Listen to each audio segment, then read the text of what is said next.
வணக்கம் நண்பர்களே. இன்றைக்கி வந்து நம்ம நேஷனல் ஹைவே இன்ட்ரடியூஸ் பண்ணியிருக்க ஆனுவல் பாஸ் 3000 பே பண்ணிவிட்டு 200 என்ட்ரி வந்து யூஸ் பண்ணிக்கிற மாதிரி இன்ட்ரடியூஸ் பண்ணியிருக்காங்க. அது எப்படி வந்து இருக்குதுன்னு பார்க்க போகிறோம். இது வந்து ப்ளே ஸ்டோரில் ராஜ்முக் எக்த்ரா அப்படிங்கிற ஆப்பை வந்து டவுன்லோட் பண்ணிவிட்டு அதுக்கப்புறம் ஓப்பன் பண்ணால் ஹோம் பேஜில் வந்து ஆனுவல் பாஸ்னு பட்டன் இருக்கும். ஸோ ஆனுவல் பாஸ் கிளிக் பண்ணிங்கன்னா இந்த மாதிரி மை பாசஸ்ன்னு வரும்.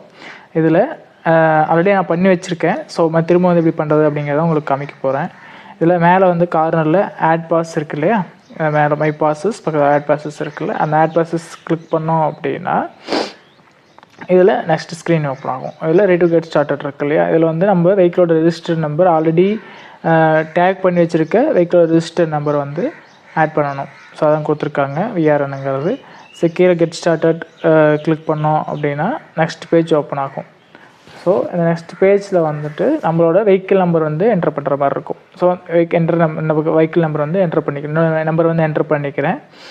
ஸோ என்ட்ரு பண்ணிக்கிட்டு அதுக்கப்புறம் நெக்ஸ்ட்டு கொடுத்தோம் அப்படின்னா அதுக்கான ஓடிபி வந்து நம்ம மொபைல் நம்பருக்கு வரும். ஸோ அந்த மொபைல் நம்பர் ஓடிபி போட்டுட்டு அது வந்து வெஹிக்கிள் எலிஜிபிள்லேயே காமிக்கும். அதுக்கப்புறம் ஓடிபி வெரிஃபிகேஷன் அது கொடுத்துட்டு ப்ரொசீட் கொடுத்தோம் அப்படின்னா நெக்ஸ்ட்டு வந்து பேமெண்ட் டைப் வந்து அது பண்ணுறதுக்கு முன்னாடி நம்ம ரீசெக் பண்ண சொல்லுவோம் எல்லா இன்ஃபர்மேஷனும் கரெக்டாக இருக்குது அப்படின்ட்டு.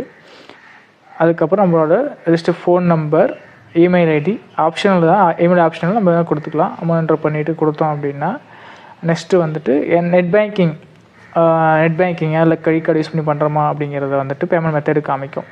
நான் வந்து கார்டு யூஸ் பண்ணி பண்ணேன். ஸோ கார்டு இன்ஃபர்மேஷன் கொடுத்துட்டு நெக்ஸ்ட்டு கொடுத்தோம் அப்படின்னா கார்டோ இல்லை நெட் பேங்கிங் இன்ஃபர்மேஷனோ கொடுத்துட்டு நெக்ஸ்ட் கொடுத்தோம் அப்படின்னா நமக்கான ஓடிபிஸ் பேமெண்ட்க்கான ஓடிபி வரும். ஸோ அந்த ஓடிபியில் வந்துட்டு நம்மளோட ஓடிபி என்ட்ரு பண்ணிவிட்டு ப்ரொசீட் பண்ணோம் அப்படின்னா ஆனுவல் பாஸ்க்கான பேமெண்ட் சக்ஸஸ்ஃபுல் ஆகிட்டு ஒரு ஃபைனல் பேஜ் வந்து டிஸ்பிளே ஆகும். ஸோ இது வந்து கிரெடிட் கார்டு யூஸ் பண்ணுறதுனால நான் கிரெடிட் கார்டு யூஸ் பண்ணிவிட்டு இந்த ஆனுவல் பாஸ் வந்து எடுத்துக்கிட்டேன். ஸோ ஃபைனலாக வந்து இதுதான் நமக்கு வரும் பேஜ் ஆக்சுவலாக. ஸோ பேமெண்ட் சக்ஸஸ் இது வந்து ரிசிப்ட் டவுன்லோட் பண்ணி வச்சுக்கலாம். ஸோ கொடுத்தோம் அப்படின்னா ஹோம் பேஜில் நமக்கான ஆனுவல் பாஸ் ரெடி ஆகிடும்.